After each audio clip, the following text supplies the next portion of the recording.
제가 준비한 작전주는 좀 제가 소개하기도 약간 민구스러운데 호텔신라입니다. 호텔신라. 주가가 바닥인 줄 알았는데 지하실이 있었다라는 그런 종목의 주가이기도 하고요. 지금 호텔신라에 가서 이 망고 빙수를 시키시면 10만 2천 원이라고 합니다. 작년이 9만 9천 원이었거든요. 네, 그래서 망고 빙수보다도 지금 주가가 반토막이 났다라는 뭐 그런 이제 애증의 호텔 종목이고요. 자, 왜 이렇게 추락할 수밖에 없었는가? 작년 4분기 실적이 정말 기대 이하였고 뒤통수를 쳤습니다. 영업이익이 183억 적자입니다. 적자 전환을 했었어요. 그러면서 아마 주가를 한층 더 밑으로 밀어넣지 않았나라고 보고 있는데 내일입니다. 30일 날 올해 1분기 실적 발표가 하는데요. 현재 컨센서스는 한 200억대, 100억에서 200억 사이에 일단은 흑자 전환을 할 것으로 보여지고 있고 작년 4분기에 왜 이렇게 힘들었었는가? 해외 공항 임차료 관련한 부분들의 비용이 너무나 커졌고 면세점 매출 안 되고 그리고 기본적으로 중국 관광객들 안 오면서 호텔신라의 주가가 이렇게 추락을 했었는데요. 너무나도 안타까운 게 코로나19 때 그렇게 힘들다 했었잖아요. 호텔 관광여행. 그때 주가가 한 8만 원에서 10만 원이었어요. 근데 코로나 다 풀렸는데도 지금 주가가 5만 원대까지 추락을 하면서 참 많은 이 관련 투자자들이 힘들어하고 있는데요. 자, 그런데 저는 이 언저리 어디에서 일단 한번 주가 반등은 나올 수 있지 않나. 그리고 그 모멘텀으로 바로 5월에 연휴 시즌을 보고 있습니다. 당장 앞서도 얘기했지만은 오늘부터 일본은 골든위크 들어가고요. 5월 1일부터 5일 중국은 또 노동절 연휴. 우리도 5월이 연휴 아니겠습니까? 특히 좀 반가운 소식은 1분기 때 제주도에 입도하는 이 관광객 수가 정말 우리나라 올해 관광 바로미터인데 10,000명이 일단은 됐다라고 해요. 이게 2019년 이후 정말 오랜만인데 이런 여세라면 2분기 특히 5월에 상당히 많은 좀 관광객들 모멘텀을 기대할 수 있지 않을까라고 해서 호텔신라를 오늘의 한번 작전주로 선택을 해봤습니다. 내일 또 실적 발표가 있기 때문에 오늘 한번 주목을 해보시면 좋을 것 같고 모멘텀 하나가 더 있으면 좋겠는데 이부진 대표가 2년 전인가요? 화장품 사업에 뛰어들었어요. 로레알이랑 손잡고 그때 브랜드가 아마 로시안이라고. 근데 이게 지금 안 되고 있습니다. 과연 이부진 대표가 이 로시안도 이대로 둘까? 그래서 저는 화장품 쪽에서만 뭐 하나 갖다 붙여주면 숙박 올라가면서 5월 시즌 또 화장품에 약간 기대감 이런 식으로 약간 주가 반등. 이 언저리에 어디쯤에서 주가 하단이 나오지 않겠느냐라고 해서 오늘의 작전주로 호텔신라를 골라봤습니다. 자, 김영민 매니저, 이제 5월에 연휴 시즌이고요. 이미 화장품 뷰티가 났어요. 근데 그렇죠. 그 뒷단이 지금 못 받고 있거든요. 호텔 여행.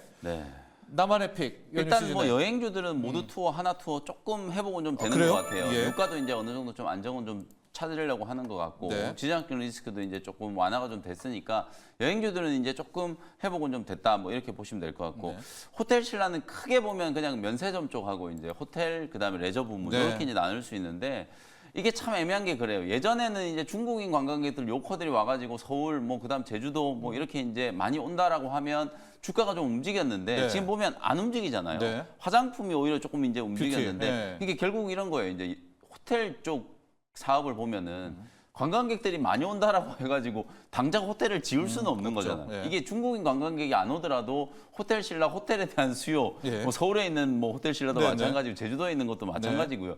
우리 내국인들로만으로도 성수기 때는 충분히 객실이 다 차고도 남아요. 예약을 오히려 못 해가지고 방이 모자란 게 이제 문제지. 근데 이제 주가에 있어서 이제 근본적인 이제 문제는 면세점 매출이라는 거거든요. 아까도 말씀드렸던 것처럼 해외 이제 면세점에서 이제 임대료를 계속 이제 올려내 받고 있기 때문에 그걸 면세점 계속 내야 되니까 거기서 계속 이제 손실이 나오는 거고 중국인 관광객들이 우리나라에 이제 여행을 오더라도 예전만큼 면세점에 이제 들러가지고 소비를 많이 안 한다는 게 이제 문제거든요. 그래서 어찌 보면 이제 중국인 관광객들과 호텔신라 이제 주가 흐름 자체가 크게 이제 상관관계가 없어졌다라는 게 이제 어찌 보면 가장 좀 근본적인 이제 문제다. 그래서 주가 흐름으로 봤을 때는 뭐 1분기 이제 최악의 이제 터널은 이제 지나고 개선될 여지는 충분히 있긴 한데 주가가 이제 여기서 이제 빠르게 좀 올라가기에는 아직까지 조금 힘든 구간이 아닌가 그런 조금 보수적인 의견을 좀 드려보도록 하겠습니다. 그럼 5월에 나만의 픽. 연휴 시즌은 연휴 시잖아요. 관광객도 밀려오지 않습니까? 뭘까요?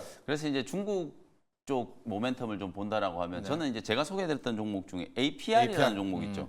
이게 이제 우리나라도 보면 한창 이제 피부 미용이라든지 이런 것들이 이제 관심을 좀 많이 가지니까 네. 피부과에 막 이제 시술을 받으러 가잖아요. 네. 이제 그게 다니다 보니까 뭐 효과도 좀 시큰둥한 것 같고 이제 비용은 좀 비싸고 그러니까 요즘에 이제 물가도 많이 올라가고 이러니까 가성비를 많이 따지니까 홈케어 제품들을 이제 찾기 시작했거든요. 네.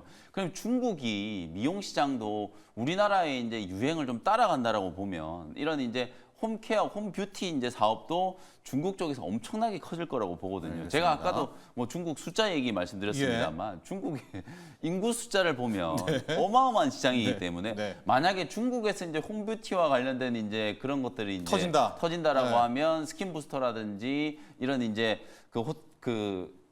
APR에서 얘기하는 메디큐브 같은 이런 제품들이 정말 선풍적인 좀 인기를 좀 끌 수도 있지 않겠는가. 그래서 저는 중국 모멘텀으로 오히려 좀 APR 다시 한번 좀 언급을 좀 드리고 싶습니다. 알겠습니다.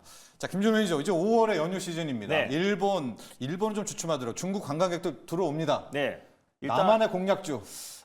사실 그래도 중국인들의 어떤 구매력이 또 예전 같지 않다 보니까 너무 중국 매출 비중보다는 사실상 이제 미국향이나 또 북미 지역이나 또 유럽 지역 또 그리고 동남아시아 쪽의 매출 비중이 큰 실리콘2라는 종목을 좀 오늘 탑픽 종목으로 말씀드리고 싶어요. 플랫폼으로 맞습니다. 그래서 한국의 어떤 이제 제품들을 역직구로 이제 해외에 공급하는 기업이고 정말 200여 개의 어떤 이제 해외 고객사들이 있는 기업인데 또 자체 브랜드로도 최근에 매출이 굉장히 빠르게 급성장하고 있는 기업이더라고요. 그래서 오히려 우리가 너무 중국에 포커싱하기보다는 앞으로 또 이제 뭐 북미 지역이나 또 그리고 동남아시아 쪽, 특히 인도네시아와 말레이시아 쪽, 또 그리고 태국 쪽에 이제 집중 투자를 하고 있는 기업이에요. 특히 인도네시아가 다시 한번 새로운 어떤 이제 뷰티의 가장 또 이제 각광받고 있는 기업이고 전 세계에서 4등의 또 이제 그 인구 순위더라고요. 그래서 결국 인도네시아와 말레이시아를 집중하고 있는 실리콘2가 오히려 좀 대안이 되지 않을까라는 관점에서 한번 탑픽을 한번 꼽아보도록 하겠습니다. 알겠습니다. 자, 오늘 일발장전 여기까지 하도록 하겠습니다. 김영민, 김준호 두 분의 매니저와 함께했습니다. 감사합니다.